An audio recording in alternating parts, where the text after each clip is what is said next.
DCB മീഡിയയുടെ പുതിയൊരു വീഡിയോയിലേക്ക് സ്വാഗതം. സംസ്ഥാനത്തെ ജൂലൈ മാസത്തിലെ റേഷൻ വിഹിതങ്ങളുടെ വിതരണം സംസ്ഥാന ഭക്ഷ്യ പൊതുവിതരണ വകുപ്പ് പ്രഖ്യാപിച്ചിരിക്കുകയാണ്. ഇതോടൊപ്പം ജൂലൈ മാസത്തിലെ പ്രധാന റേഷൻ അറിയിപ്പുകൾ എത്തിയിട്ടുണ്ട്. വിശദ വിവരങ്ങളിലേക്ക് കടക്കുന്നതിന് മുൻപായി ചാനൽ ആദ്യമായി കാണുന്നവർ സബ്സ്ക്രൈബ് ചെയ്യുവാനും വീഡിയോ ലൈക്ക് ചെയ്ത് സപ്പോർട്ട് തരുവാനും മറക്കാതിരിക്കുക. ആദ്യത്തെ അറിയിപ്പ്, ജൂൺ മാസത്തിലെ റേഷൻ ഇനിയും ധാരാളം പേർ വാങ്ങാനുള്ള സാഹചര്യത്തിൽ ജൂലൈ 2 ബുധനാഴ്ച വരെ ജൂൺ മാസ റേഷൻ വിതരണം നീട്ടിയിരിക്കുകയാണ്. അതിനാൽ ഇനിയും ജൂൺ മാസത്തെ റേഷൻ വിഹിതം വാങ്ങിയിട്ടില്ലാത്തവർക്ക് ബുധനാഴ്ച ജൂലൈ 2 വരെ അത് വാങ്ങുവാനുള്ള അവസരമുണ്ട്. അതുപോലെ ജൂലൈ മാസത്തെ റേഷൻ വിതരണ വിവരങ്ങൾ ഇ-പോസിലും മറ്റും സെറ്റ് ചെയ്യേണ്ടതുള്ളതുകൊണ്ട് ജൂലൈ 3 വ്യാഴാഴ്ച സംസ്ഥാനത്തെ റേഷൻ കടകൾക്കെല്ലാം തന്നെ അവധിയായിരിക്കും. അതുകൊണ്ട് 2025 ജൂലൈ മാസത്തിലെ റേഷൻ വിതരണം വെള്ളിയാഴ്ച, അതായത് ജൂലൈ മാസം 4-ാം തീയതി മുതലാണ് സംസ്ഥാനത്ത് ആരംഭിക്കുക.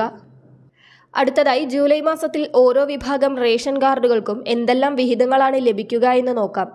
ആദ്യമായി അന്ത്യോദയ അന്നയോജന AAY മഞ്ഞ റേഷൻ കാർഡിന് 30 കിലോ അരിയും 3 കിലോ ഗോതമ്പും സൗജന്യമായും 2 പാക്കറ്റ് ആട്ട 7 രൂപ നിരക്കിലും 1 കിലോ പഞ്ചസാര 27 രൂപയ്ക്കും ലഭിക്കും. മുൻഗണനാ വിഭാഗമായ PHH പിങ്ക് റേഷൻ കാർഡിലെ ഓരോ അംഗത്തിനും 4 കിലോ അരിയും 1 കിലോ ഗോതമ്പും സൗജന്യമായി ലഭിക്കും. കാർഡിന് അനുവദിച്ചിട്ടുള്ള ആകെ ഗോതമ്പിന്റെ അളവിൽ നിന്നും 3 കിലോ കുറച്ച് അതിനു പകരം 3 പാക്കറ്റ് ആട്ട 9 രൂപ നിരക്കിൽ ലഭിക്കുന്നതാണ്. പിങ്ക് കാർഡിൽ 3 അതിൽ കുറവോ അംഗങ്ങൾ മാത്രമാണുള്ളതെങ്കിൽ ആട്ട മാത്രമായിരിക്കും ലഭിക്കുക, ഗോതമ്പ് ലഭിക്കില്ല.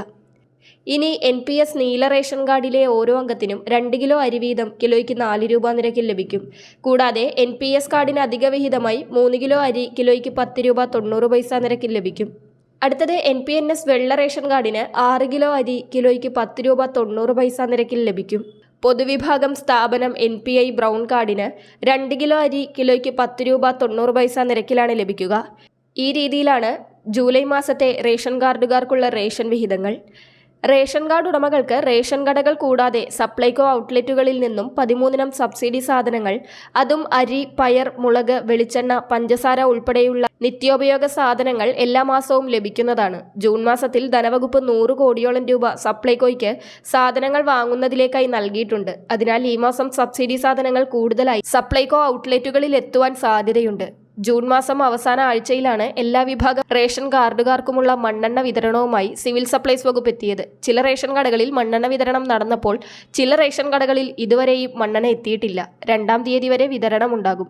അതിനുശേഷവും ലഭിക്കാത്തവർക്കായി എന്താണ് നടപടിയെന്നത് അതിനുശേഷമായിരിക്കും അറിയിപ്പുണ്ടാവുക. മറ്റുള്ളവരിലേക്ക് കൂടി ഈ ഇൻഫർമേഷൻ ഷെയർ ചെയ്യുക. പുതിയൊരു വീഡിയോയുമായി വീണ്ടും കാണാം.